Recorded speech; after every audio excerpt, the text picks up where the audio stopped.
everyone.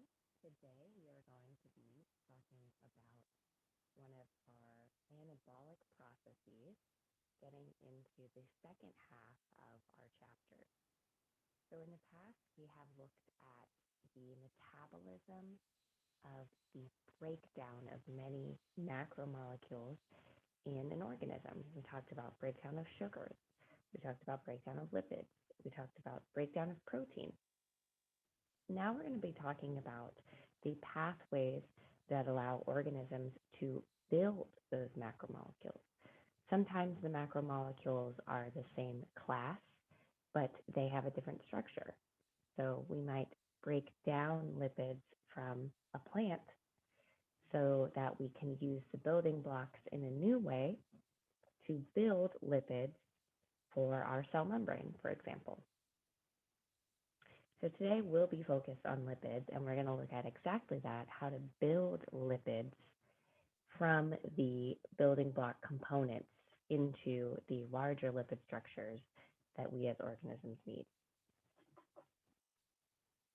So to remind you, in the breakdown of lipids, we talked about mostly the catabolism of fatty acids. So fatty acids are generally one of the more simple structures of fat, but we talked about how we can take these and break them down into things like acetyl-CoA, NADH, and FADH in the mitochondria to produce energy. In the anabolism of fatty acids, so if we wanted to build a fatty acid, it would also require acetyl-CoA, so that energy molecule, and it also requires another molecule, malonyl-CoA. So this is specific to building lipids. It requires the use of a reducing agent. This is NADPH. So I'm going to note here are some changes. And for building fat, it takes place in the cytosol instead of in the mitochondria. So breakdown is in the mitochondria. Generally, most of the breakdown pathways are in the mitochondria. Building is in the cytosol. And for plants, that's the chloroplast. So I wanted to show you an overview. I like to remind everyone about where these processes are taking place inside of the cell. So here is an animal cell and a plant cell, and there are lots of processes related to fats and fatty acids. You can see them highlighted in, particularly in pink here, and where they take place. So we talked about fatty acid breakdown. You can see oxidation of fatty acids is in the mitochondria. But as far as building lipids go, you can see highlighted in pink, a lot of these steps for building take place in the cytosol. So the actual synthesis is in the cytosol. But we also see synthesis of steroids, lipids here as well in the cytosol. And also the elongation, so taking a fatty acid and then making it longer or building it up into a even more complex lipid. Remember, fatty acids are still kind of a building block, and we can use them to make things like triglycerides. So elongating and making these fats more complex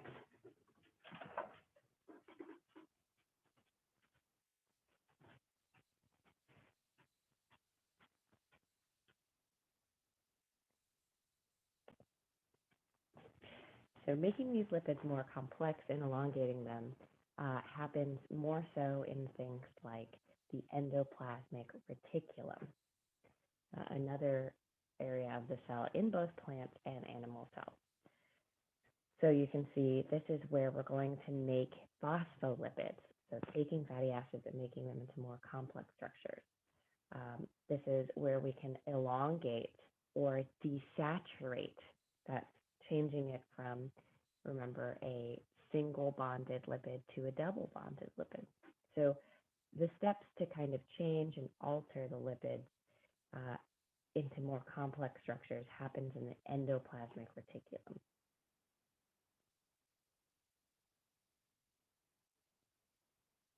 So let's talk about the series of steps that allow for the synthesis of fatty acids. So we're starting with just our base energy molecules, and we want to build a lipid. These are going to be built in several passes, very similar to how they are broken down. Remember, in beta oxidation, we break down a lipid one by one, chunk by chunk, into acetyl-CoA. For fatty acid synthesis, we're going to take an acetate unit, the acetyl-CoA, and process it one by one to build the fatty acid. The acetate for the starting portion of fatty acid synthesis is actually coming first from a malonate or a malonyl-CoA. And each pass then is going to involve the reduction of the carbonyl carbon to a methylene carbon.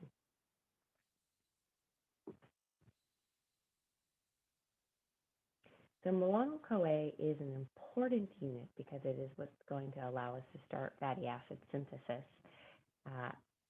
And so malonyl-CoA needs to be made. It is a molecule that is formed from acetyl-CoA and bicarbonate. The reaction to form malonyl-CoA is a reaction that carboxylates.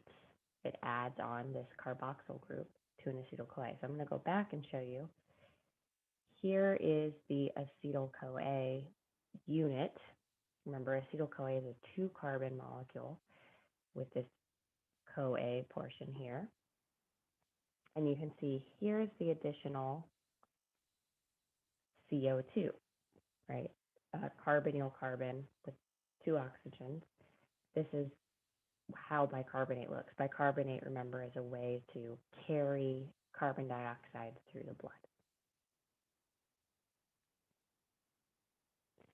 So the catalyzation of this reaction of forming malonyl-CoA occurs from something called acetyl-CoA carboxylase.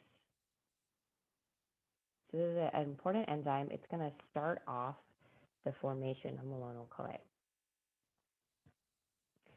Because this enzyme needs to use bicarbonate, it's going to use a familiar friend. It is going to use biotin. Biotin, if you remember, is a molecule that is often involved within enzymes, and it is used to help carry carbon dioxide or carry that bicarbonate. We have seen biotin before in other enzymes, and it's doing the exact role. It acts as a way to carry a CO2 to help combine it during the reaction. So this enzyme, acetyl-CoA, has 3 subunits to it. It's a large enzyme to make malonyl-CoA. And again, it has a biotin in it to help carry that CO2 in the reaction. Here's what that enzyme looks like in, again, a simplified cartoon fashion. You can see here is the biotin right in the middle. This is biotin, the chain, right? And then the green part is the CO2 that it is carrying. And you can see, again, this whole enzyme has 3 portions to it. It has the biotin carboxylate portion. It has a portion of the protein that is attached to the biotin carrier protein, and the trans-carboxylase portion. Essentially, this is a 2-step reaction for the formation of malonyl-CoA. CO2 is going to bind to the biotin. It's then activated and then reacted using some ATP.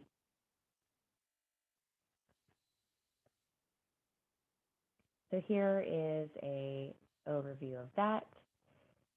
You can see first, again, we are actually binding our CO2 on using ATP in the biotin carboxylase portion.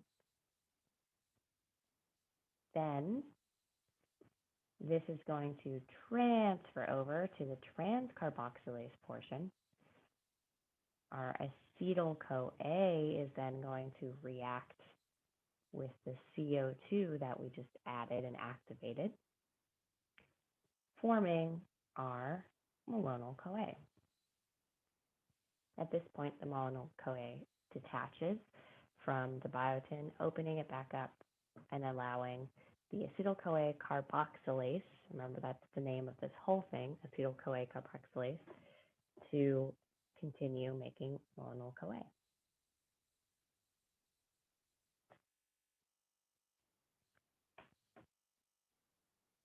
Now, before we get into the rest of the synthesis of fatty acid, I want to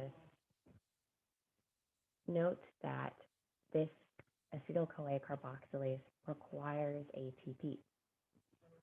So you need ATP to start the production of malonyl-CoA.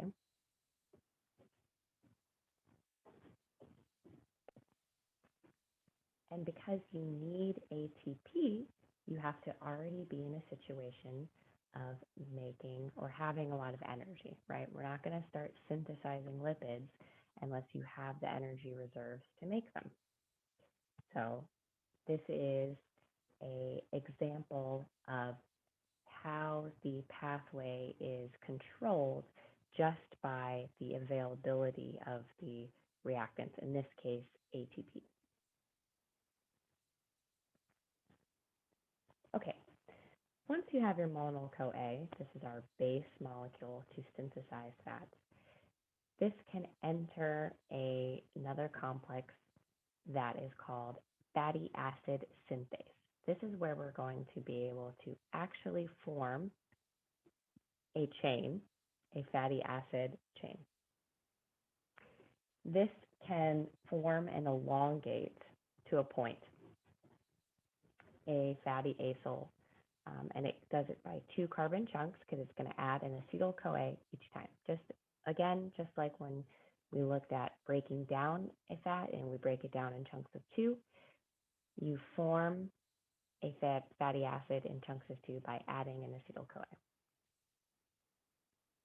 Again, remember, this is going to use NADPH. This is important. This is one of the first times we've seen in animals a role for NADPH as an electron donor here. And it uses that powerful thiol group, the SH group, that's part of the CoA, as an activating group as well. Now, fatty acid synthase is relatively conserved across organisms, so there is a form of it that is different in animals than it is in plants and bacteria. So there is a fatty acid synthase 1 in vertebrates and fungi, and fatty acid synthase 2 in plants and bacteria.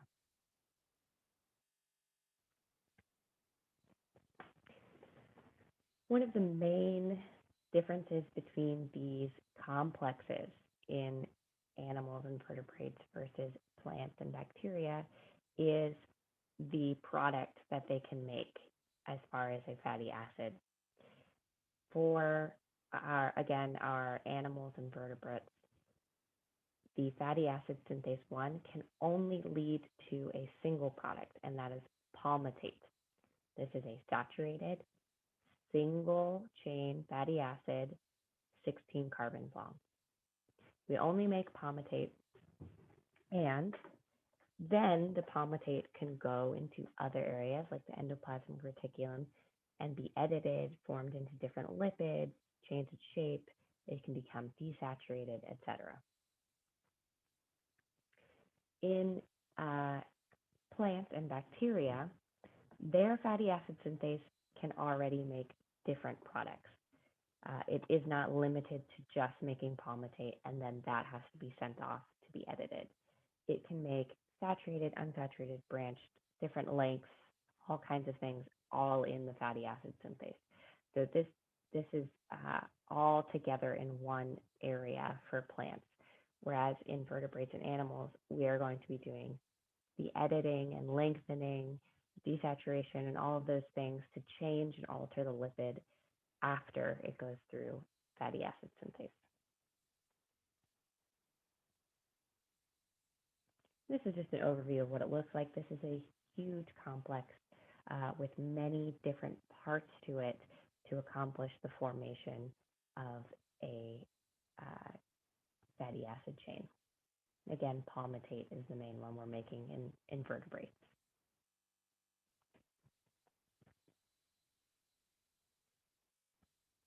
So this reaction, again, is going to take malonyl-CoA, which we just formed in a different enzyme.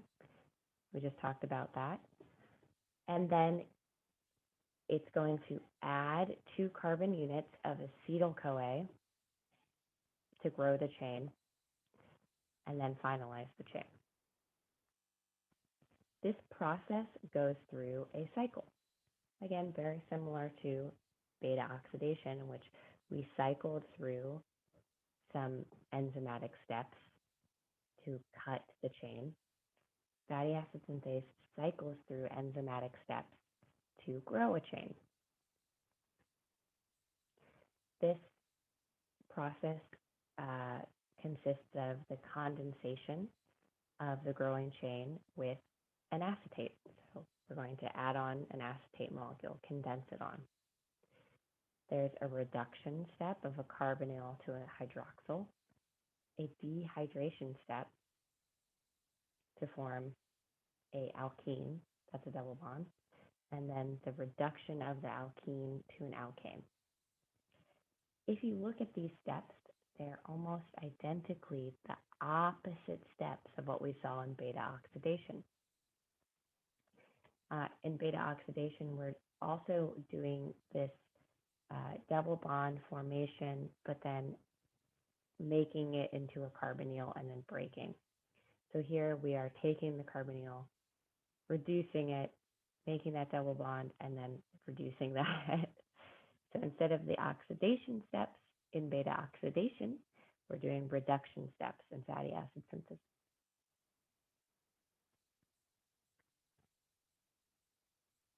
So here are the general steps for fatty acid synthase reaction.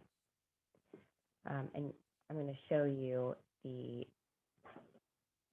kind of cartoon of what's happening. So remember that we have a malonyl-CoA. Here's a malonyl-CoA. So malonyl-CoA and the incoming new acetyl-CoA, or acetate, are going to be bound to the fatty acid synthase complex. This is the first step. It's called the prep step. This is going to occur to initiate the chain, and it does it by attaching the malonyl-CoA through its thioester linkage. Here, and you can see that also the acetyl-CoA is bound by its thioester linkage. This is how it activates the group itself. This is essentially bringing the two molecules in close proximity to each other. So by prepping them and binding them to the fatty acid synthase, we have now brought them in close proximity. The next piece is going to be a condensation piece. So we're going to actually smush those two molecules together, adding the malonyl-CoA to the acetyl-CoA. And you can see that it's this end portion of the malonyl-CoA, that carbonyl portion that used to be a CO2 that we put on. It's that portion that's going to be doing the reaction, and it's going to react with the carbonyl of our acetyl-CoA and condense. So now we have, as you can see, 1, 2, 3, 4 carbons. So why don't we have 5 carbons? you might ask, because malonyl-CoA is a 3-carbon molecule.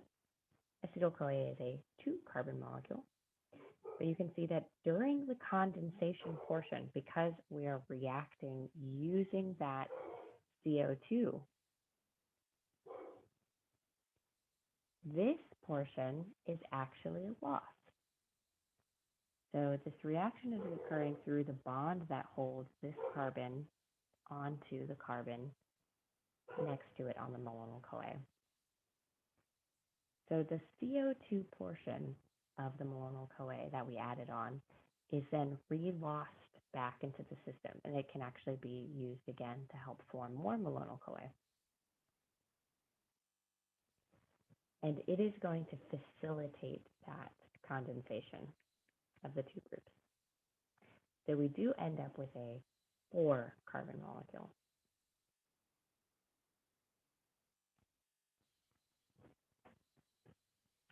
The next step is the reduction step. So we talked about this cycling that's going to occur. We've now condensed the two molecules together, but if you remember, fatty acids don't just have carbonyls out through them, right? They have one carbonyl end, and then they're just a chain of carbons and hydrogens. So we need to get rid of this carbonyl. We need to get rid of this carbonyl here. And the rest of the processes are going to be to do that exact thing. So the first of that step is to reduce it using NADPH. So you can see we have to use one NADPH per acetyl-CoA that we're adding on.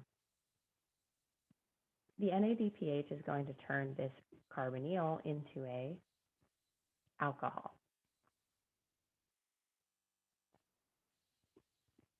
After that, we're going to dehydrate the alcohol to turn it into a double bond. This is a simple dehydration reaction when you have an alcohol group on a hydrocarbon chain. So you can see water is lost, our OH group is lost, and we form this double bond here. Next, the last portion is our last reduction step, in which we're now going to get rid of that double bond and reduce it into a single bond, because we're making a nice saturated palmitate molecule, so no double bonds in it. This is going to be done by our second NADPH to then reduce that bond into a single bond.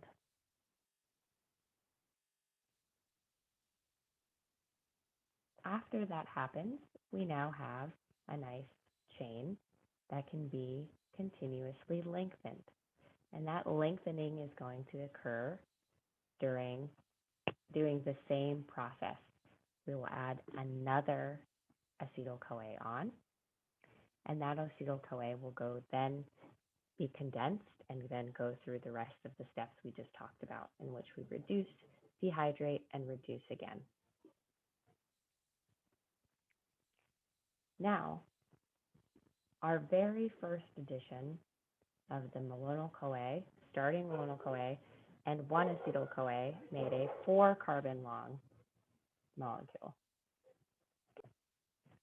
All right, so you can see here the overall synthesis of palmitate. Again, starting with our malonyl-CoA, this is this molecule here, and our first addition of a acetyl-CoA. This brings us up to a 4-carbon molecule after all of our reduction, dehydration, reduction. Now we have a 4-carbon chain fatty acid. And this fatty acid is going to be moved over. This is the part that's a bit interesting. Moved over onto the position where originally our incoming acetyl-CoA was. And a new malonyl-CoA is charged onto the fatty acid synthase. and then the reaction proceeds again. Again, only adding 2 carbons at a time. So even though we're putting that malonyl CoA, remember that carbon dioxide is lost every time.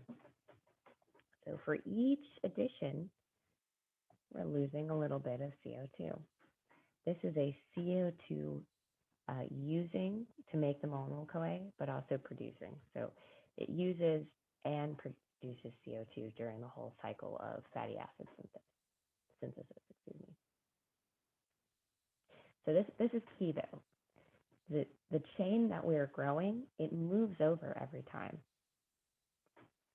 Moves over and opens up a place for a new malonyl CoA to come in to then help grow the chain. So while the chain does grow on this position where our malonyl CoA was, it then is moved over.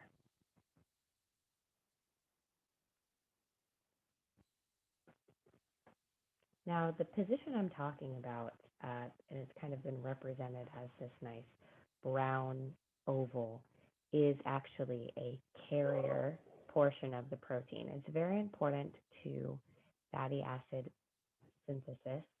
It is called the acyl carrier protein. Okay. So the acyl carrier protein, as you can see, is the portion of this fatty acid synthase that is helping to shuttle this chain, growing chain, as it goes through the steps. So it is where we attach the acetate, the acetyl-CoA, in the very first step, and also where we attach the malonate in all of the other steps. And again, it's going to shuttle the growing chain from one active site through the others as it goes through that reduction, dehydration, reduction step, all of those. It shuttles the chain through those steps. And remember, this chain is going to get bigger and bigger and bigger as we grow it. So it's going to help shuttle that large chain through all of those portions. This is helped by a side chain portion, which is pantothenic acid. And you can see at the very end of it is a little thiol. And this thiol is what helps attach to our growing chain. Here, this is represented in a cartoon fashion as the brown portion is the protein. And here's our chain, the squiggly line, and the thiol at the very end. So that's what this cartoon is representing. It's actually much larger. This is a whole protein piece with a large chain, vitamin chain, and a thiol group at the end, where we're going to be doing the attaching.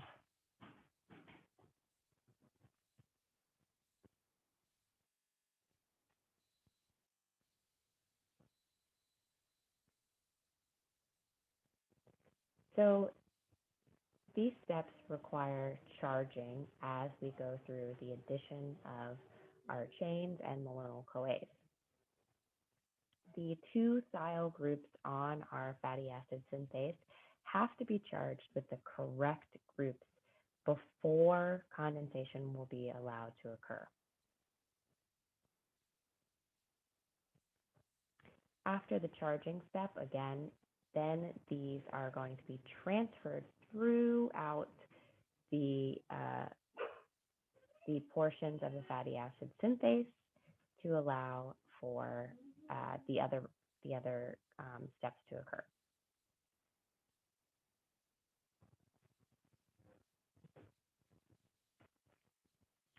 So I just wanted to show kind of an overview of what this really looks like during the process of fatty acid synthesis. The fatty acid synthase whole complex enzyme is actually kind of this twisted looking enzyme. It's been blocked off into portions here. So it's one long enzyme, And each of these portions is where a different process is going to be occurring. And you can see here is our acyl carrier protein. This is going to be what's carrying the incoming malonyl-CoA during the elongation process, or an acetyl-CoA at the very first step, but it's going to be holding on to the portion that we're adding on. And it also will be responsible for moving the chain through the process. Now, we also are adding in another growing portion, an acetyl-CoA in this first step, and you can see that is added directly onto the enzyme. So here's our acyl carrier protein, and acetyl-CoA has been added directly onto the enzyme. This is in the prepping step. Here's our malonyl-CoA, and the malonyl-CoA, you can see, gets added onto the acyl carrier protein. Again, this is the first step of the growth of a fatty acid.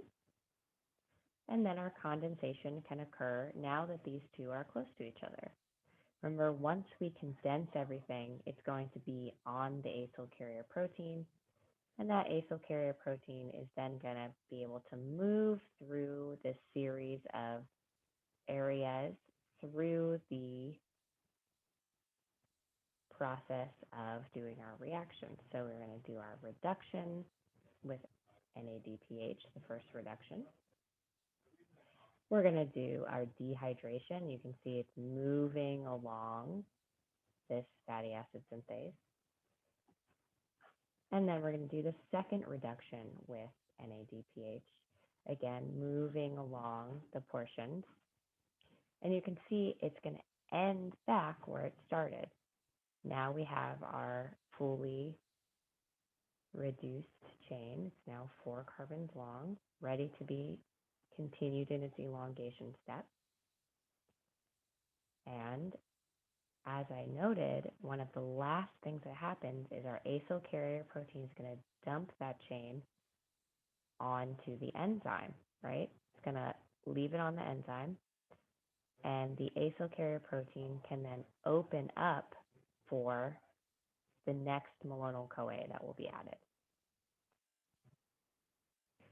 So here's where we've left our portion of the partially elongated fatty acid, and our acyl-CoA can now get a new malonyl-CoA on it and do the condensation, go through all the steps, and keep repeating that until we form our palmitoyl-CoA. Now, each of the steps in fatty acid synthase, as you noted, takes place during a different portion of the chain. These portions are actually named. The condensation steps at the beginning are at the KS portion. The reduction step is the KR. Dehydration, DH. The second reduction, the ER portion. And then we move back to the KS portion at the end of this cycle, right? So again, this whole process in a vertebrate is going to lead to the production specifically of a palmitate. We're going to only make palmitate, which then gets shuttled off to usually the endoplasmic reticulum to be edited into other fatty acids. So to make a palmitate, ultimately, what do we need? Well, we need a lot of malonyl-CoA because malonyl-CoA is what is used as the building block for fatty acid synthesis. To make that much malonyl-CoA, we need 7 malonyl-CoAs,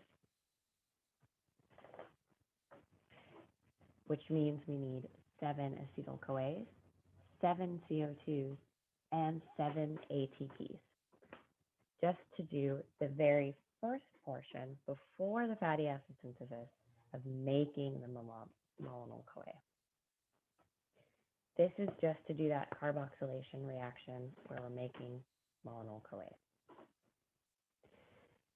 Those are then going to be utilized in the final actual synthesis.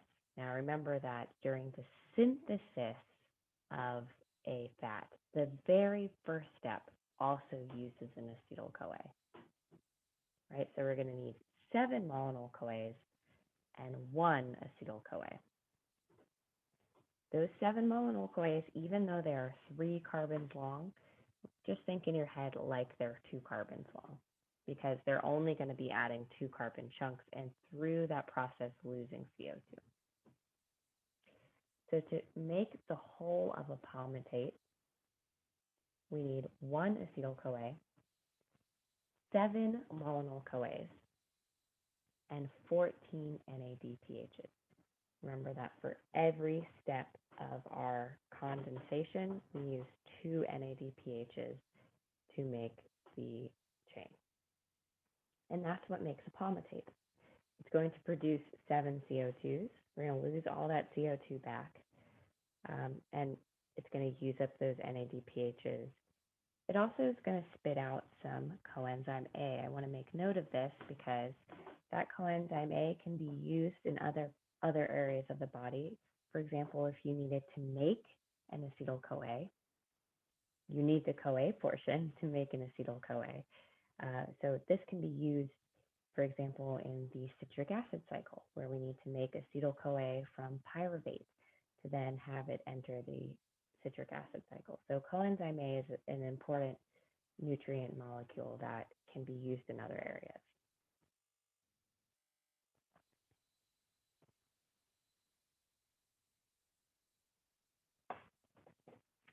Now, the whole of fatty acid synthesis, as we noted, takes place in the cytosol, and this is because this is where we have NADPH. As noted, fatty acid synthesis requires a lot of NADPH, so you want to be close to the source of your reduction power, your energy. And so the cytosol, if you remember, is where one of the main pathways we talked about that produces NADPHs, and that is the pentose phosphate pathway. This is one way we can produce NADPH, and it is in, again, the cytosol. There also is a series of malic enzymes, which we briefly touched on, which also help with NADPH production. So here are the 2 pathways that are important for the production of NADPH and are going to be happening in the cytosol close to where we're also doing fatty acid synthesis. This is the conversion of a malate to pyruvate through a malic enzyme. This is part of a whole process that we talked about, which was the that aspartate malate shuttle. So these enzymes exist in the cytosol and in the mitochondria, but through all of this process, this conversion can be done using malic enzyme, which is going to utilize NADPH, or make NADPH if you're going from malate to pyruvate.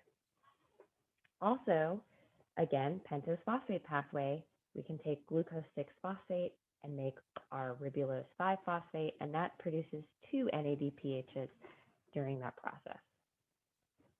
So this is one of the best ways to produce a lot of NADPH using sugars so that we can build lipids. So if we have a lot of energy around, we have a lot of sugar around, we have a lot of ATP around, we can make some NADPH and start building lipids up if we need to build lipids. For this reaction, of course, we also need acetyl-CoA, and this has to be shuttled into the cytosol as citrate. Acetyl-CoA cannot just transfer out of the mitochondria where it usually is present, and it has to be shuttled out as citrate.